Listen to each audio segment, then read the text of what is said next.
So in your personalized estimates, there is also an estimate for a partial lump sum payment. So that's got a C like in cat, on the top right-hand corner of your personalized estimate. So if you do have those personalized estimates, I would suggest that you put them side by side. You put the B estimate that we've been looking at and the C estimate here, you put them side by side so that you can see them at the same time. So starting in 1995, it became possible for a retiring carpenter to take a part of the pension as a lump sum up front. So you can opt for a maximum of 10% of the total value of your pension as a lump sum up front. The minimum amount available for a lump sum is $1,000. The maximum is 10% of the total value of your pension. There is an actuarial factor that is used to calculate the partial lump sum payment. That actuarial factor changes every July. The whole set of tables that we have change every July. And this individual factor actually changes month to month because it changes for each month, older or younger, that you get. Okay, and I will show you how that factors into the calculation on our next slide. Okay, so I'm still starting with the same base pension example we've been using throughout the presentation. The retiree who is retiring at 60 years old and has 49 and a half years of pension credit never had a 3-year calculation break in service. So that base monthly amount that should look a little familiar to you by now from my example, that base single life annuity with 60-month guarantee amount is $61.87.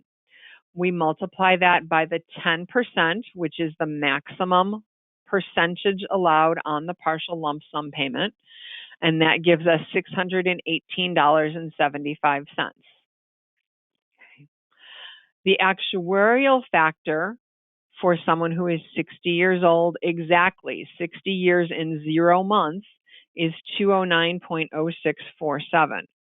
So we multiply 10% of the monthly amount by the actuarial factor, and we get a partial lump sum payment of $129,358.78.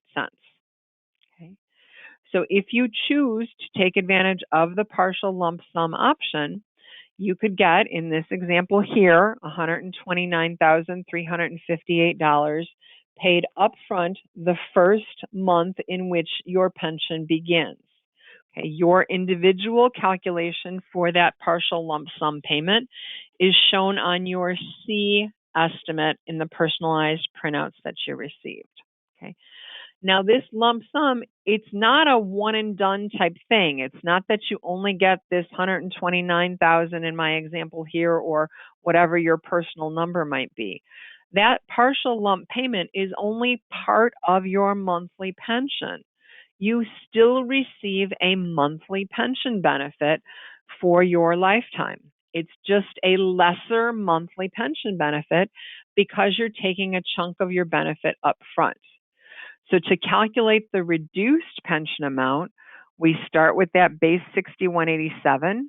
We subtract off the amount that we've converted to a partial lump. So we subtract the $618.75 in the example here. And that brings to an adjusted, reduced monthly pension of $5,568. Okay. The lump is also available with the joint and survivor options, all 3 of them.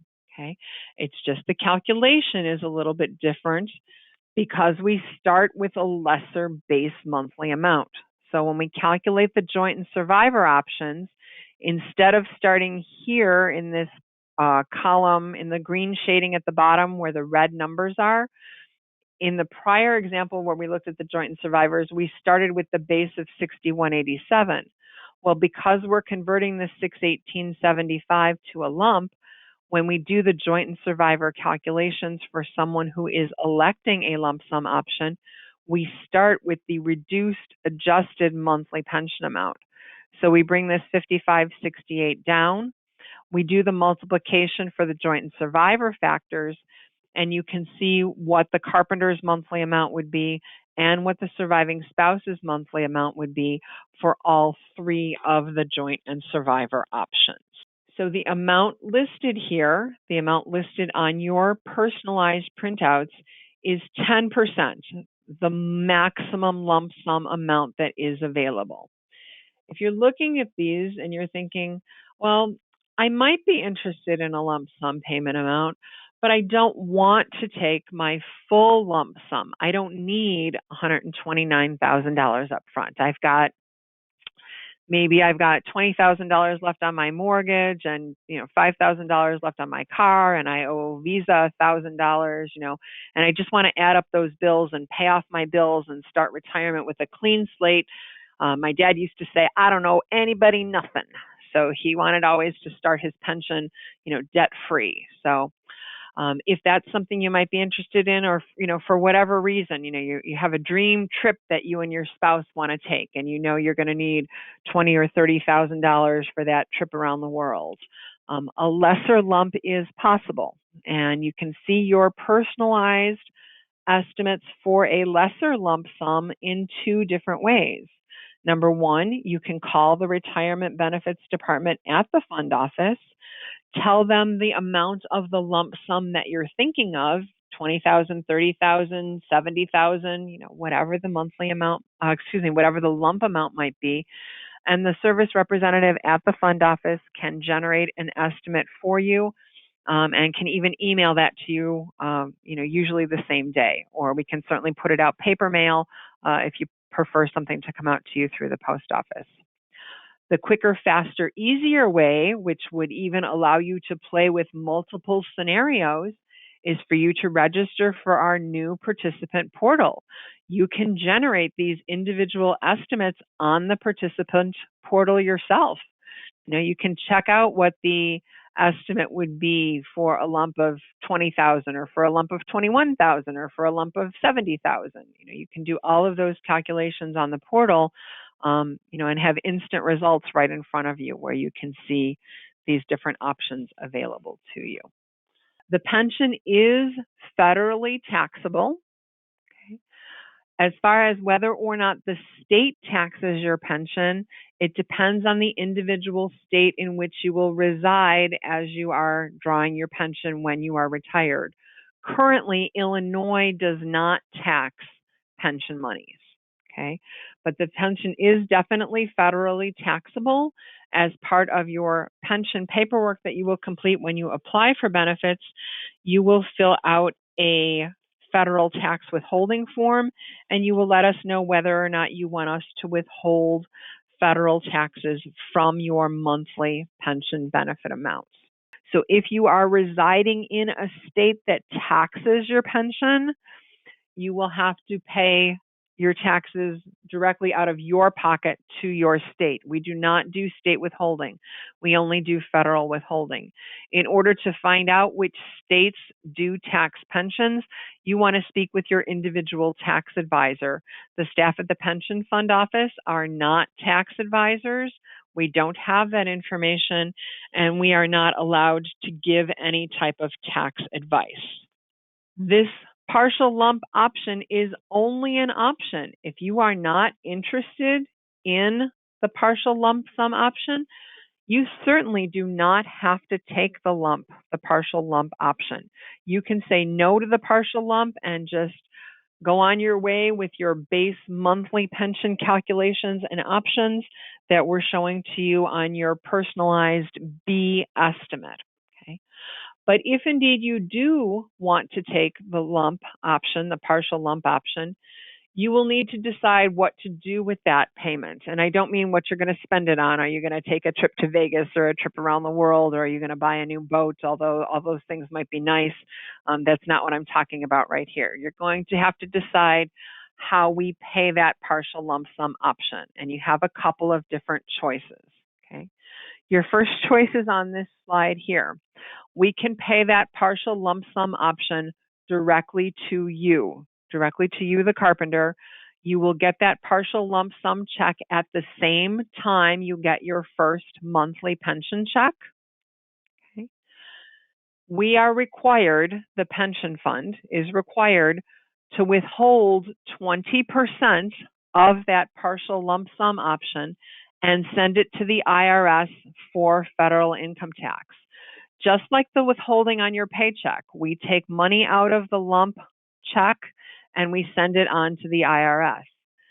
Please, please, please pay attention to this next statement. I am not telling you that the lump is taxed at 20%. The lump is taxed at whatever your individual income tax bracket happens to be. Okay, so you should speak to your tax advisor about that. So we hold 20%.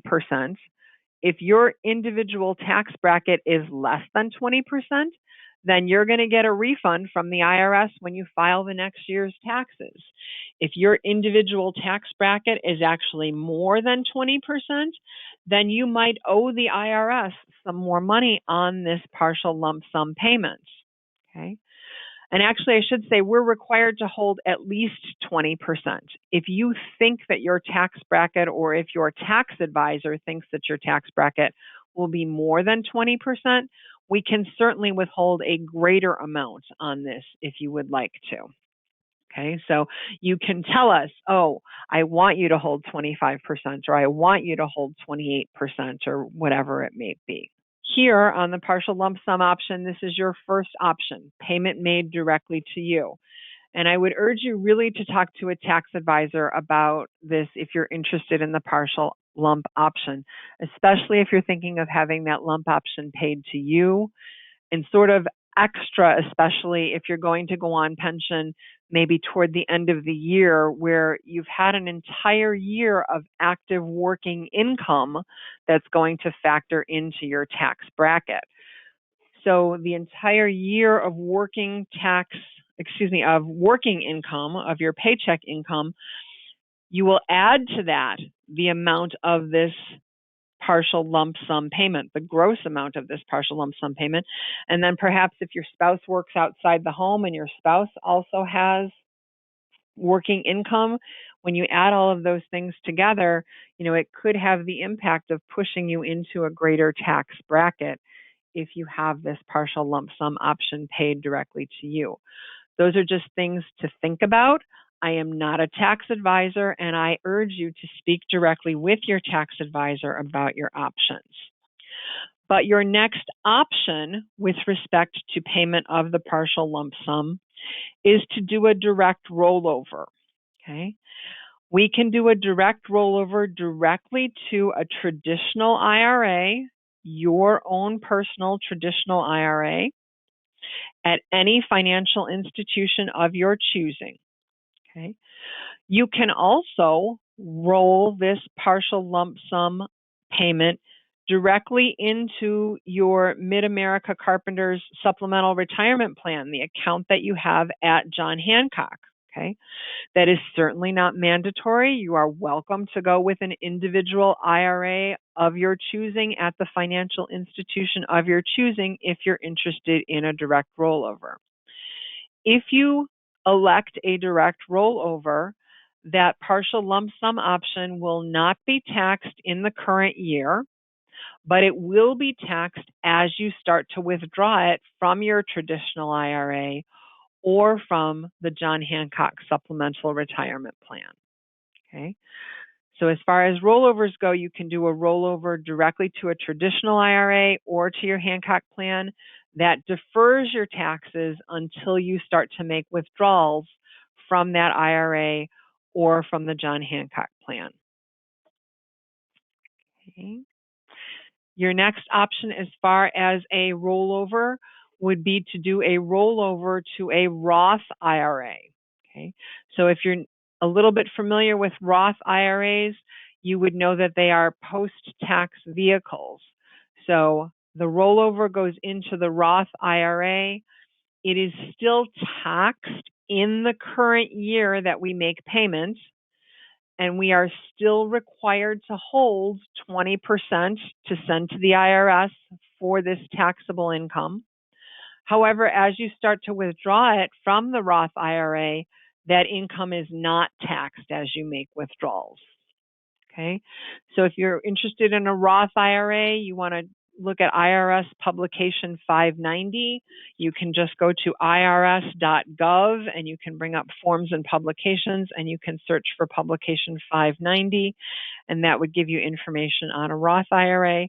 Or again, you can speak with your tax advisor. As I mentioned before, you do not have to take advantage of the partial lump. It is an option. So at the time you fill out your pension paperwork, you will receive a partial lump sum election form. So in Part A of the form, and this is also in the handouts, in Part A of the form, the top box is, no, I don't want to elect a partial lump sum at all. I'm just not interested. The middle box is, yes, I want that full 10% partial lump sum.